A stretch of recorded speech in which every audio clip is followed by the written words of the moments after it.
everyone, and welcome to our Princeton Review live stream for the AP English Language and Composition exam. My name is Gina Donegan. I'm a longtime teacher for the Princeton Review, and I'm here to give you lots of tips and tricks to help you to be successful on the AP. This is our final video in a three-part series that we've done this week on the English language test. So if you're joining me from a previous session, welcome. And if you're brand new, I'll be able to bring you up to speed on the most important things you need to know about the test. And I want to let you know that if you have any questions, you are welcome to just type those into the chat field, and I'd be happy to answer your questions as we go along. So for those of you who might have missed our first couple of sessions, we're going to start with just a very brief update on the dates and how you'll be taking the AP exam. We're going to focus in on the essays today. So we're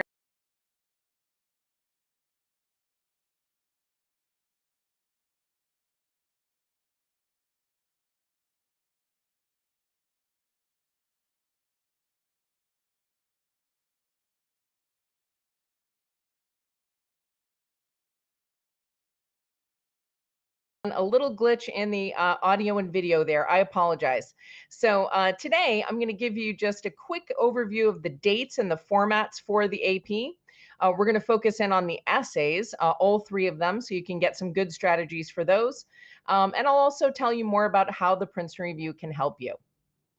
So first of all, if you missed our first two sessions, I just want to give you a quick rundown of the dates for the AP English test. So if you haven't already written these down on your calendar, please do.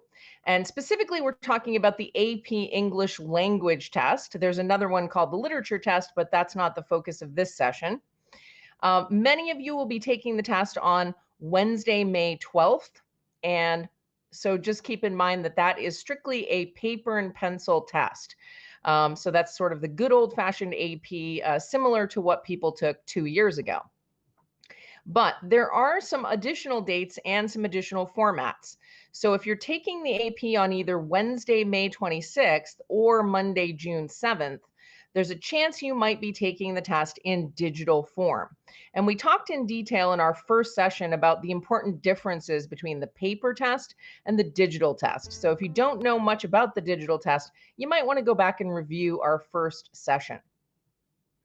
But let's move on to some new material. We're really going to focus on the essays today, and we're going to talk about how to approach each one and general strategies that work for all the essays. So first of all, you have three of them. The first one is called a synthesis essay. So here you're going to be given a group of a group of 6 or 7 short sources. And your job is to read all of the sources. Some of them are text, some of them are non-text, like say a chart or a cartoon or some sort of visual. So you'll have to read over all of these sources.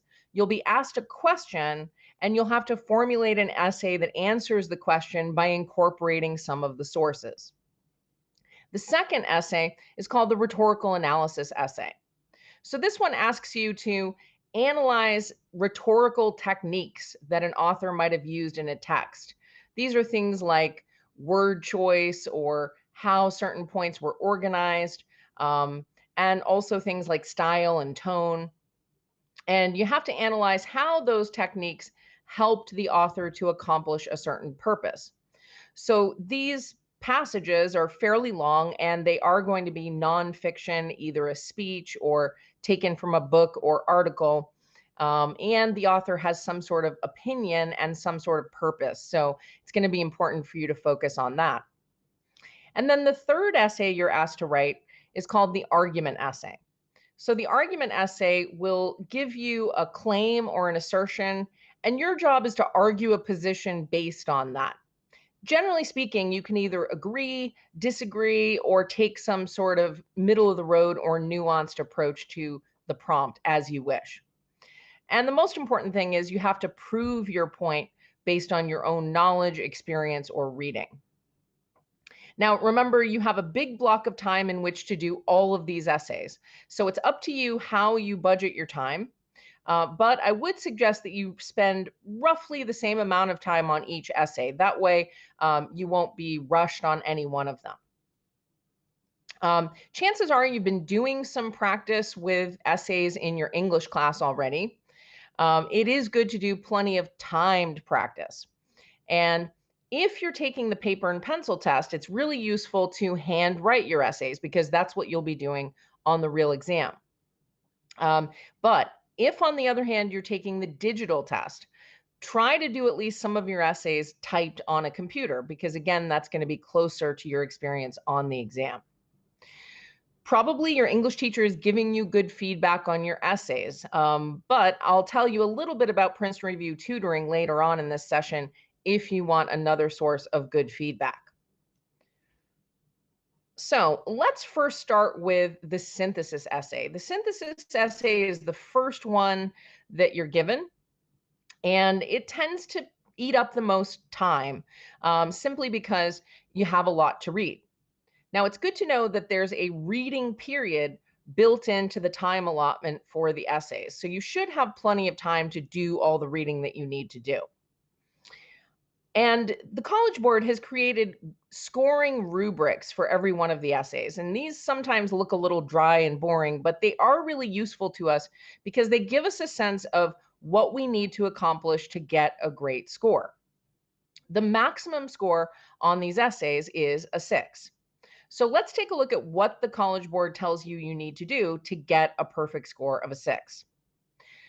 First of all, they want you to respond to the prompt with a thesis. Now, that's really important. If you don't have a thesis, then you simply won't score this point. And what a thesis really is it's a unique idea based on the prompt that expresses a complete thought. And a good thesis is going to be fairly complex. It's not going to say something overly simple. It's going to say something with some interest to it. And if you don't have a thesis at all, if all you do is sort of present both sides of the issue, but you never take a stand, unfortunately, no matter how good your essay is, you're just not going to score this point. Most of your points are going to come from the evidence that you cite. So let's talk about what type of evidence you need to use in order to score your full number of points for the synthesis essay. In order to score the maximum of 4 points, you need to actively refer to at least 3 of the sources that are provided. And this is the important part, you also have to explain how those sources support your thesis. So it's not enough to just refer to them. If you only refer to them, you could still score 1 or 2 points, but you won't score the full maximum 4 points. You need to explain how every one of those sources supports your position. So that's really the meat of your overall synthesis essay score. And then finally, there's an additional point reserved for what people often call sophistication. And sophistication just means that your essay is written in a sophisticated manner in terms of the way you present your thoughts, but also your command of the English language, how you write.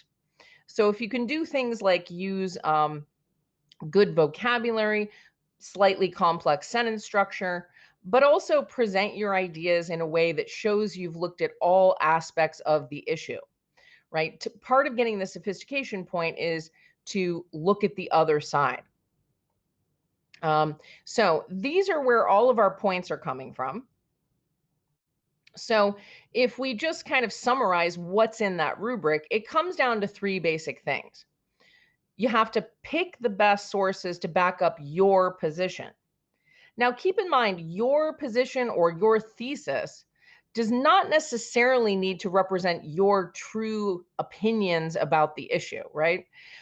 You can write an essay advocating for any position, and I would suggest you craft a position that's going to work well with the sources, right? Because perhaps you have a unique idea about the subject, but if none of the sources really back up your position, it's not a good thesis. A good thesis is one that you can easily defend. Now, you should also incorporate other writers' claims or explanations into your own argument. That means looking at the other side of the issue. Now, you want to be clear about what your thesis is, but you do want to show that you've considered opposing ideas and you have reasons why perhaps you don't believe them or believe that they are superior. Always draw on the sources in an order that develops your argument well, right? You don't have to list them in any particular order based on how they're presented. You should always present them in the order that works well for your essay. So, how many sources should you use? Well, remember, you have to use a minimum of 3, but you can certainly use more than that. As a matter of fact, I think you should use as many sources as you can to defend your position, whatever that might be, because some of the sources may be more persuasive than others. If you touch on as many as you can, then you sort of cover all the bases. And when you're reading the sources, think of it this way. It's kind of like the writers are having a conversation with each other. In other words, the writers of the sources may agree on some issues, they may disagree on some issues, and they may agree or disagree with you. So you want to ask yourself, how do these writers interact with each other? If they were having a conversation in a room, what would they say to each other? And what would they say to you based on what your thesis is? That's going to make your essay really interesting. Now, in order to use the sources the way we need to, according to the rubric, we need to refer to them in some way. And sometimes the question is, well, should I directly quote the source or should I just paraphrase it? And my answer to that is you should do both. You should do a combination of direct quoting and paraphrasing. Now, here's a good rule of thumb. If you're going to use a quote, it shouldn't be a long quote. As a matter of fact, I think a good rule of thumb is about 10 words or less. Because if you're quoting anything more than that, it seems as though you're just copying material from the sources without actually making an interpretation of it yourself. The quotes shouldn't be too long, but you should definitely have quotes, right? So again, short, simple quotes that are relevant to the point you're trying to make. Don't quote them just to fill space. That's not a good thing. And then the rest of what you say about the sources, if you need to talk about main ideas, that really should be a paraphrase, right? Because what you want to show the reader is that you understood the source and you could put it into your own words. So always a combination of the two. And again, even though you're only required to use 3 sources, more might be better for your essay. So use your judgment there. And even though you're only using 3 sources, perhaps, there's nothing to say you can't have more than 3 quotes or 3 paraphrases if you think it's appropriate. It is a good idea to directly refer to the source, like source A, source B, source C, that sort of thing. You can also use the author's last name, but sometimes it's just a little easier for the grader if you actually refer to the source by letters according to how they're presented to you on the page. So what we're going to do is take a look at an example of a synthesis prompt. And of course, first you have a set of directions. The directions really don't tell you anything that I haven't already told you, which is that you can spend roughly 15 minutes reading and roughly 40 minutes writing, but those are only suggestions, right? You can actually decide to spend as much time as you want across the board. I do think, though, that anything more than 15 minutes reading is probably too much. As a matter of fact, if you can trim it down to more like 10 minutes, that's going to free you up to write a longer, more thorough essay. So the first thing you want to do is read the introduction and the prompt question that they ask you. Now, this one happens to be pretty long, but it is important to read all of it because what they're going to do is give you a background in what the topic is. And as you read the introduction, I'd like you to pay close attention to any important keywords that show up, especially ideas that might show up multiple times or seem to be based on a theme. So let's go ahead and read this introduction together. It says artificial intelligence, AI, is hyped as the magic bullet for every challenge, from easing traffic congestion to providing medical care in remote locations, from protecting endangered species to rescuing hostages in dangerous settings. The common foundation is a conviction that AI operations will be faster, more effective, more accurate, and sometimes cheaper than human operations, and critically, will avoid human errors. But with their functional superiority and machine learning capabilities, will AI implementations also be able to evolve beyond human control? And is that necessarily a bad thing? So, notice how they're describing the situation for us. And keep in mind, you shouldn't need a lot of outside knowledge about AI. If you do, that might be a good thing, but you should be able to get all of your information from the introduction and from the source texts. And notice what they're doing is presenting two sides of an argument, right? So, on the one side, the idea is that AI is, quote, a magic bullet. Um, and the idea that AI operations are faster, more effective, more accurate, and sometimes cheaper than doing things the old fashioned way. So that's one side of the argument. Then the other side of the argument is the idea that AI could evolve beyond human control and that that could be a bad thing. So as you read, it's always a good idea to either underline or jot down on your scratch paper. Scratch paper, by the way, is for digital test takers only, but on the paper exam, we are free to write on the test as much as we want to. You should always mark these things because that means in your essay, you're going to want to address these ideas. You're going to want to address things like faster, more effective, more accurate, cheaper, or the idea of AI evolving beyond human control. Those are going to be core ideas. So that's the situation, and those are the two sides of the argument. Then they tell us to carefully read the following 7 sources, then synthesize information from at least 3 of the sources. Okay, we know all of that. But then here's the key question that we have to focus on. Is artificial intelligence to be feared because of its potential independence from human control, or is it to be embraced due to its superior ability to deliver benefits that enhance our lives? So, those are exactly the two sides of the argument that we saw in paragraph 1, right? Nothing really new there, but you always want to read their question just in case there's something subtly different in the question that you didn't see in the original paragraph. It says use the sources. We know that. Avoid merely summarizing the sources. Yes, because we have to use the sources to prove a point. Indicate clearly which sources you are drawing from. And then, as we said, you can cite them as source A, source B, and so forth. So somebody asked me a good question in the chat. What is the difference between the synthesis essay and the argument essay? That's a great question because it does almost sound like you're doing the same thing, doesn't it? The big difference is that with the synthesis essay, you have to read a bunch of sources. See how we have 7 different sources, and I'm actually going to show you what these look like. The argument essay does not involve any sources. The argument essay actually requires you to essentially come up with your own evidence. So it's a similar kind of task, but different in the sense that you can draw on your own information. Then there are pros and cons to that, right? On the upside, with the argument essay, you don't have to read a bunch of sources, but on the downside, you have to come up with your own material. So it's kind of a trade-off there. Okay, so let's just take a brief look at the sources. We're not going to read them all because it would take too long, but we'll get a general sense of what might make them different. As you're reading the sources, it is good to underline things, circle things, make notes in your test booklet if you're a paper test taker. If you're a digital test taker, you won't be able to write on the test, obviously, but you will have access to scratch paper.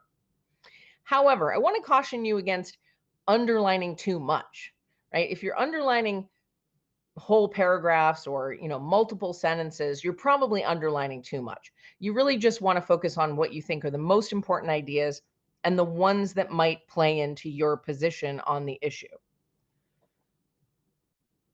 So let's just take a brief look at our sources. Again, we're not going to read them all, but it'd be good to get a sense of what they're all about. Source A says it's called Preparing for the Future of Artificial Intelligence. And it's written by the National Science and Technology Council, Office of Science and Technology Policy. Now, we haven't even read it yet, but we figure that this is probably going to say some positive things about AI, right? Because it says we should be preparing for the future of AI. But then again, it may acknowledge some negative drawbacks that we have to watch out for too. So it's probably kind of a balanced piece of writing. It's written by the government, right? So it's probably going to be written in a fairly scholarly way. Um, so as we read this, we're going to want to try to glean things that would support either side of the issue.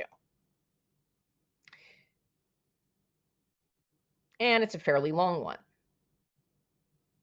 How about source B? Source B says an open letter, research priorities for robust and beneficial artificial intelligence. So we see some positive language in that title, right?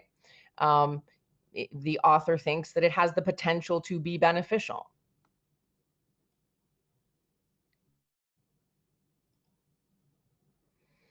How about source C? Now, this one is completely different. This is written by Mary Shelley, who was a 19th century writer, and it's excerpted from a novel, right? So this is going to be completely different. As we read this, we're going to have to figure out how this is related to AI because it may not be obvious right away how it's relevant. I'm pretty sure, though, this is taken, yeah, it actually says it's taken from Frankenstein. So if you've ever read Frankenstein, you know that it says some cautionary things about technology. So we might glean something that's potentially a little more negative there. How about source D? So this says we're dealing with slides, right? Slides used in a workshop presentation about networking and information technology research and development program. So this is an example of a non-text source. You're definitely going to have these. You almost always have two non-text sources. So here are the slides. We're definitely going to want to read those to get a feel for how we might be able to use them in an essay. Then we have source E, closer than you think, the implications of the third offset strategy for the US Army. Hard to say what the author is really talking about here, but the little blurb above it says that uh, something might give us an advantage over an opponent, right? So there could be something positive about AI here, but maybe some negatives. So we're not really sure what the author's point is on this one. And then we have source F, a swarm of 1,000 cooperative self-organizing robots. I don't know. It could present a negative point of view, right? But at the end of the day, we'll have to read for the author's point of view.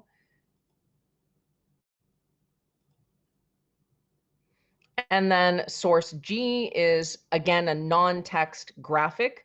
So we have something taken from Veterans Affairs. It says the following graph compares battlefield fatalities in various historical conflicts. Okay, so this must have a connection to AI, and we could maybe somehow use this to back up a position about use of AI in the present or future. So those are the 7 sources. And again, even though we're not reading them in this workshop, you definitely need to read them when you're taking the test. So now what we're going to do is we're actually going to look at an essay that was written on this particular topic. And, we haven't read the sources, but we can still get a feel for whether the student does the kinds of things that were required in the rubric, right? So, for example, how well does the student address the prompt? Like, is it on topic? That's going to be important. How well did the student tie each source clearly to one of the student's points? Did the student integrate the sources smoothly into the progression of the argument, or did it feel kind of artificial, like, okay, I'm just going to throw in a source because I have to? Did the student develop his or her own argument as opposed to someone else's? And of course, did the student express the ideas clearly? So let's take a look at this and we'll see if we can size it up. So the first thing I notice about this is it has a lot of paragraphs, right? Just on this page, we have 5 paragraphs. And then on the next page, we have another 3 paragraphs. Now, on the upside, this is a really long essay, which is great, but I think it has too many paragraphs. Okay. So what I would suggest to you is you stick to no more than 5 paragraphs. Because if you have too many paragraphs, it just starts to feel like a laundry list of things that don't necessarily go together. You want your essay to seem really organized. So let's read parts of it and we'll see if we can pick up on whether the author fulfilled the requirements in the rubric. So paragraph 1 says, some people see advances in artificial intelligence as leading to a frightening scenario where we can no longer control AI and therefore can't ensure that it doesn't harm us. Others imagine grand possibilities of AI making our lives easier, safer, and less complex. Okay, so what does that first paragraph do? It presents both sides of the argument, but what's missing? What's missing here is a thesis. So far, we don't know what the author of this essay's point is or thesis is. That's a bad thing. If you don't have a thesis, you automatically lose a point. Now, it's possible that this person might present the thesis later on, but I would strongly suggest that you always put your thesis in the first paragraph. You want to make it easier for the grader to know what your thesis is. Don't make the grader hunt for it. So that's one little flaw I'm noticing right away is no thesis so far. How about paragraph 2?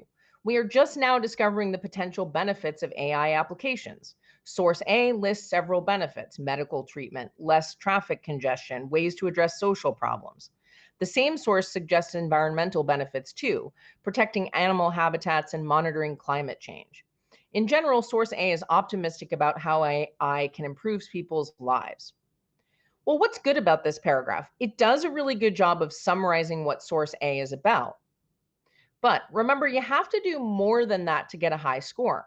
You have to explain how the source supports your thesis. And since this author doesn't have a thesis, it's not clear how source A would prove that thesis if it existed. So we're not going to read the whole essay, but you can kind of see the problem up front here, which is if you don't have a thesis, you not only lose the thesis point, but it also becomes harder to see how your sources play into your overall essay. But let's look at the positives of this essay. For one thing, it's very long, it's very thorough. The person does refer to source A, source B in paragraph 3, talks about source B again in paragraph 5. And then if we go on to the next one, we have source E, source G, source E again, source B again. So this person does a great job of referring to the sources. It's actually a very well written essay, right? We didn't see any big mistakes there. The sentences made sense. The vocabulary seems really good. So overall, it's a good essay, but unfortunately, it's not a 6. This person didn't get the thesis point, which honestly should be an easy point for you to get because all you have to do is come up with a thesis, right? Even if you find it difficult to support it, at least you'll get the point for having a thesis. For evidence and commentary, which is a maximum of 4 points, this person got 3 points. And I think it's because it wasn't always obvious how the sources proved the thesis because, again, there was no thesis. And this person did get the sophistication point because the writing style was really good. It was really thorough. The ideas were rather complex. So it was definitely a well-written essay, no question about it. But the total score comes out to a 4. And it's kind of too bad because this person is probably the kind of person who could have gotten a 5 or a 6 easily. So who knows? Maybe this person just forgot to do a thesis, but it's always something that you should do in paragraph 1. So that gives you a good overview of the synthesis essay. Now we're going to talk a little bit about the rhetorical analysis essay. And for those of you who joined me in our first session, I've already given you a little bit of a heads up on what kinds of things the graders really like to see in the rhetorical analysis essay, and I'll give you another little overview of that today. But let's just say that the readers are looking for three main things. Number one, did you understand what the author's purpose was in writing the text? Number two, did you identify the most important rhetorical strategies used to achieve the author's purpose? And then finally, did you analyze how those strategies were used by actually referring to the text? Those are the most important things. Let's take a closer look at the actual rubric published by the College Board. Once again, we see a similar pattern here, which is 6 available points. The first one is given to people who have a clear thesis. The other 4 points are given to people who provide evidence, except in this case, the evidence is not taken from sources, right? The evidence is taken from the text that they give you. And specifically, it says you have to provide specific evidence to support all of the author's claims, or sorry, all of the claims that you make about the author's claims. That's really what we're saying. You have to consistently explain how that evidence supports your claim about the author's claims. And then you also have to explain multiple rhetorical choices or devices. That's going to be really important. So that's to get the full 4 points. If you don't do any one of those things, or you don't do it consistently throughout the essay, you'll get either 1, 2, or 3 points instead. And then finally, we have that sophistication point that we saw in the synthesis essay. So again, complex writing, complex ideas, that's going to lead to the sophistication point. So, what do they really care about when it comes to rhetorical choices or rhetorical devices? Well, there are a few of them, and the ones I'd always like you to go for first, which is going to be, it's going to be a good way to write your introduction, is to read for what we call the SOAPs. You might have seen this acronym before. A lot of English teachers use this. Some English teachers even use the acronym SOAPstone, which just includes tone. The S in SOAPs stands for the speaker, which means who is the author. O stands for the occasion or the context. A is for the audience, who is the author writing to or speaking to. P is for purpose, why did the author write this or say this? And then S is subject, which is really what is the author's thesis. Now, the first one I have on the list is a little bit less commonly used, but the word exigence is a word that the College Board likes. Exigence just means what were the events that prompted the author to write the text. Sometimes you will know this. If you know what it is, it's good to write about it. If you don't know what the exigence is, don't worry, you don't have to mention it. So after SOAPs, which again, SOAPs is going to show up in your first paragraph, hopefully. After that, you want to talk about things like claims and evidence, the structure of the passage, note any important transitions between ideas, or if the author switches from one concept to another. You might want to notice word choice and the syntax, which just refers to grammar. Always make a note of comparisons because they're often in there. These are things like similes and metaphors. Ask yourself, what is the author's tone or style? It might be formal, it might be casual, it might be humorous, it might be even a little angry or joyful, something like that. And then sometimes we see things like modifiers, which are just changes that are made to an idea, counter arguments, which would be something that disagrees with the author, or any alternative perspectives. Now, do you have to mention all of these things in every essay? No, not necessarily. But in my opinion, you should always be mentioning SOAPs in the first paragraph. And then after that, this is like a list of things to look for as you're reading. So when you look at the prompt that's given, I would suggest you just go right for the SOAPs, right? The author is the speaker. The occasion and the audience, or I'm sorry, occasion is kind of like context, right? The audience is obviously the audience. And then purpose and subject kind of go together. It's like, why did the author write this and what is the author trying to say? And here's the cool thing, you can often get most of those things just by looking at the introduction that comes before the text. So I'm not saying you shouldn't read the text, but I'm just saying that when you read the introduction, you can often get most of the soaps right there. And then the rest of it is just looking for rhetorical strategies in the text. So let's read through this one together. It says in 1880, 9 years after he created the greatest show on earth, circus promoter P.T. Barnum wrote a short book about making money. He became wealthy himself and believed that anyone could do the same if they would only follow the simple rules he had learned. Read the passages carefully, then, in a well developed essay, analyze the rhetorical strategies Barnum uses to convey his point of view. The directions are always the same on this essay, right? They're always going to say, analyze the rhetorical strategies or something very similar to that. Now, what can we get from this introduction? Well, we know that this is written by, oops, I just accidentally skipped a slide. Sorry about that. We know it's written by P.T. Barnum. Now, maybe you've never heard of P.T. Barnum, but we definitely get the sense that he must have been famous, right? Because he created something called The Greatest Show on Earth, and he wrote a book, right? So he must have had some fame at that time. And we know that he was a wealthy man himself, so he had some authority on the issue of making money.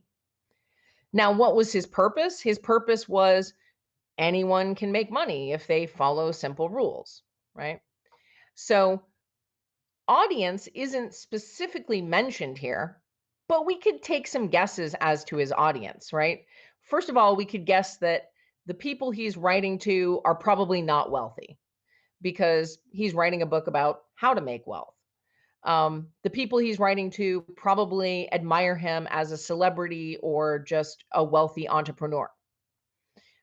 So far we have the speaker, we have the audience. As far as occasion, the occasion is just that he wrote a book, right? So in this case, he's not speaking live at an event. We know his purpose. And then, of course, the subject is just going to be some thesis on how to make money. So we're going to try to figure out what that is as we read the text. Now, once again, we're not going to take the time to actually read the entire text, but as you can see, it's fairly long. Of course, you don't have as much reading as you do with the synthesis essay, so that's good, but you're still going to have to take your time to really understand the overall main idea and, most importantly, the rhetorical strategies.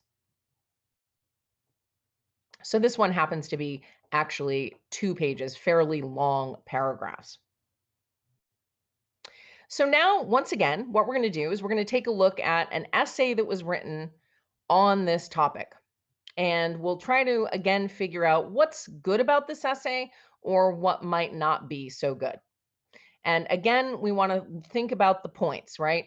1 point for thesis, 1 point for sophistication, and then some additional points for the pieces of evidence. So let's see if we can find the thesis. Let's see if we can find the pieces of evidence. And then we'll also size up what we think of the sophistication. So paragraph 1 says that circus promoter P.T. Barnum wanted to do more than entertain people at the greatest show on earth. Okay, so what is that doing? Well, it's directly addressing the speaker. Right out of the gate, we know who P.T. Barnum is, and we get the sense that his text was not just about the circus. He wants to teach them how to make money and become wealthy too, so there's purpose. To do this, he uses some effective rhetorical strategies. Okay, so now we know this author is going to address rhetorical strategies, which is how you score points. He tells stories, he gives examples, he uses a comparison contrast structure, he mentions authorities, he identifies with his readers, he uses the tone of a cheerleader, and he uses simple language. What a long sentence, right? This person really found a lot. Now, the question is, will the author, expand on these things in any detail? We'll find out when we read the essay, but Already, it looks pretty impressive that this person has found so many rhetorical strategies. So, notice in this type of an essay, um, your thesis is essentially just something related to the rhetorical strategies. I think the thesis is kind of indirectly stated here. If I was this author, I would have tried to state the thesis a little more directly, but you never know. It might be good enough for the grader. So let's take a look at our first paragraph. So this is the one about telling stories. Telling stories is a good way to teach lessons. Barnum's readers are ordinary people. There's the audience without much formal education. They will remember stories much more easily than if the author ordered them to follow a list of rules. So, why is this sentence here? It's here because we not only want to tell the AP graders that we found the stories, but we need to explain why Barnum used the stories, right? That's the only way you're going to score that maximum of 4 points, is if you not only point out the rhetorical strategy, but you explain why the author did it that way. For example, Barnum tells the story of a woman with a candle so vividly that readers could likely see her guest squinting, then finally giving up on trying to read with such inadequate lighting. Then they could imagine the woman dashing around the village buying ribbons with the money she saved by only burning one candle. Okay, so basically, the author's just saying that telling stories is an effective rhetorical strategy for this particular audience. Okay, then let's look at our next paragraph. Readers would also be more accepting of a lesson told in a story than they would of a rule ordered by a successful businessman. Now, what I notice is this is still about telling stories. So the author probably could have combined this into one paragraph, but that's okay. It's all right to have more than one paragraph if you want to. And then it says if Barnum just told them not to save money for buying foolish things, but to invest the money instead, readers might resent being ordered around. A story conveys the same rule in a friendlier way. So I do like the fact that this author is really expanding on the why. So throughout this kind of essay, it has to be what and why. If you're only focused on the what, you just won't score the full 4 points.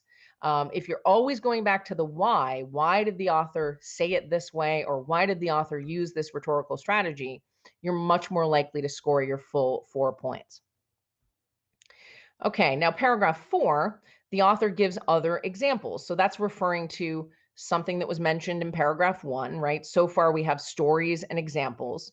So he can avoid delivering his lessons as rules, and so readers will remember them better. He tells the story of the businessman who saves scraps of paper but wastes the money that he saved on parties and carriages. He gives the example of Mr. Micawber, who always spent more than he earned and therefore couldn't become wealthy.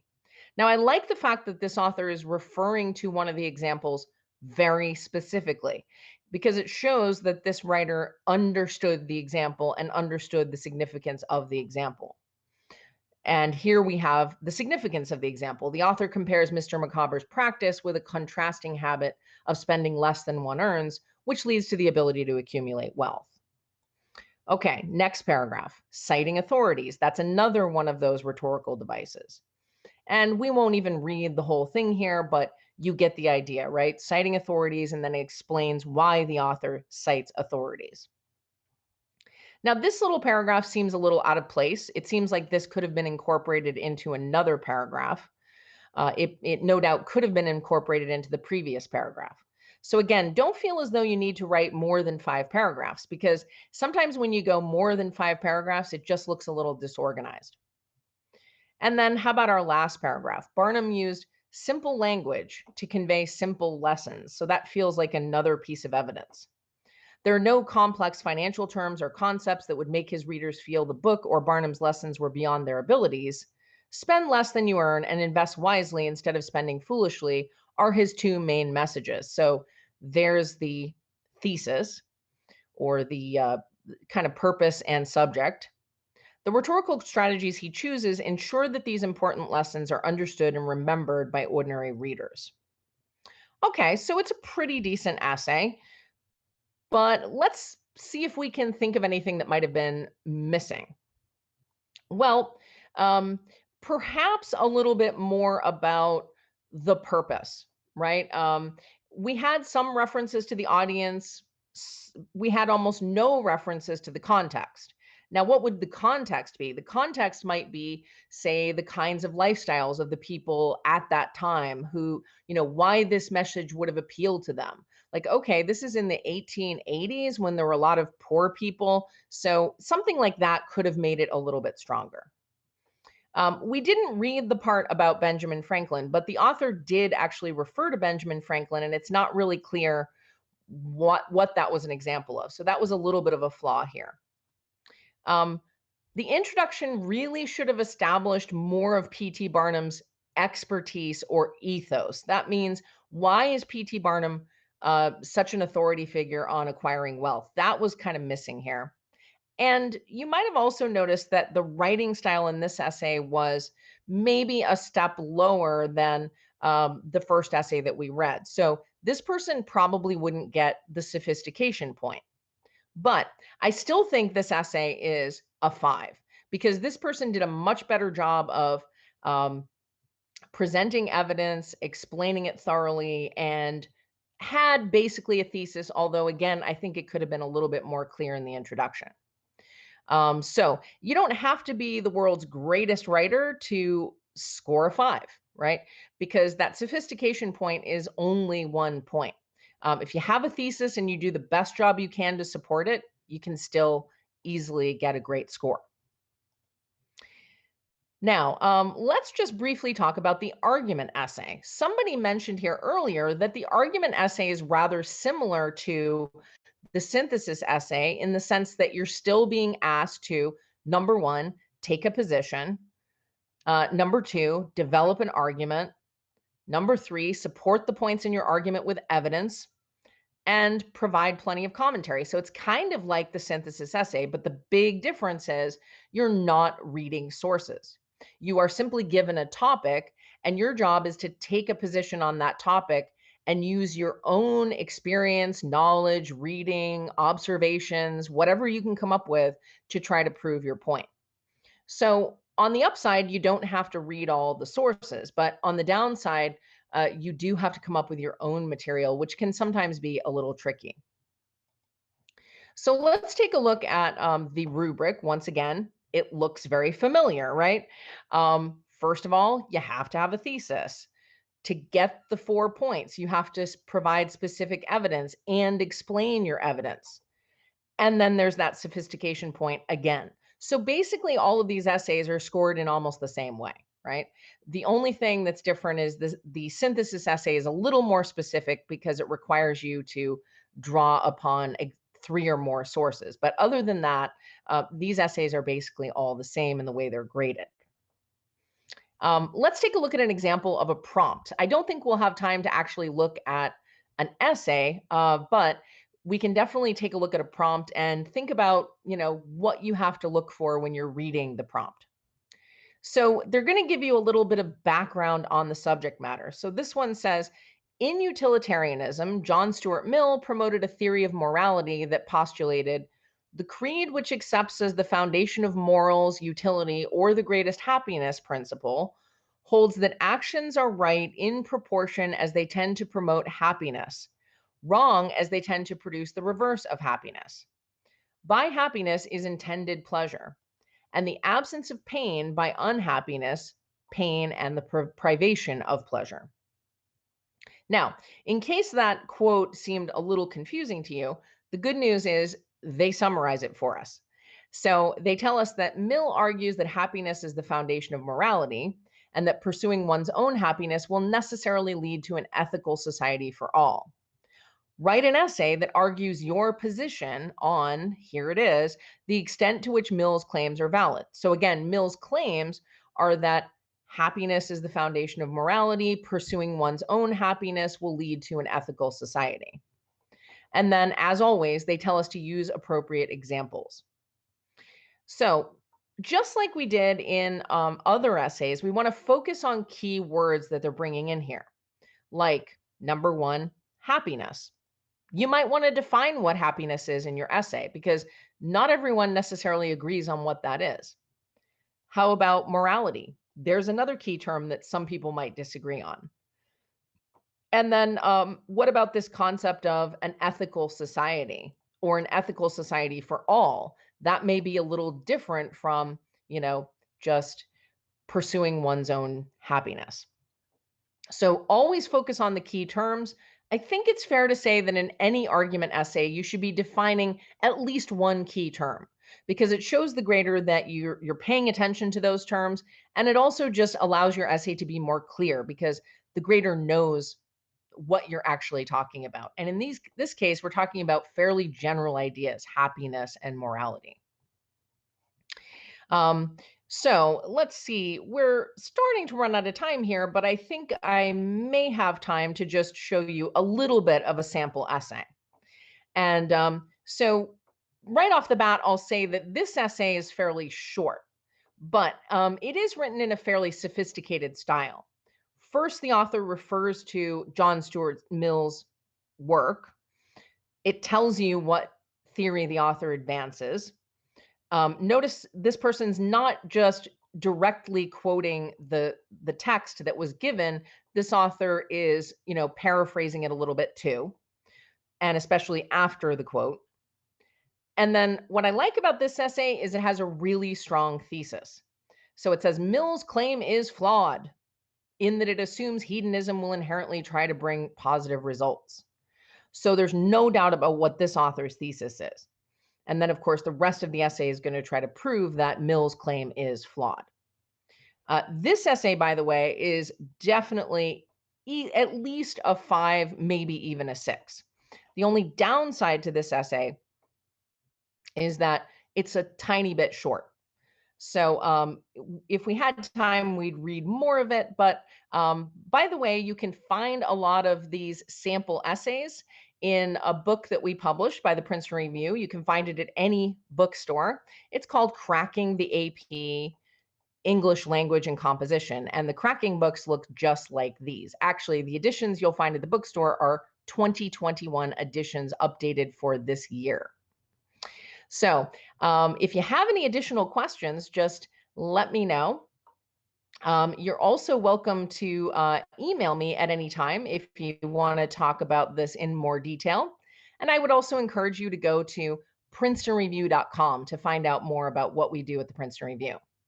So thank you so much for joining me, and good luck with the rest of your AP English language preparation. Have a good night, everyone.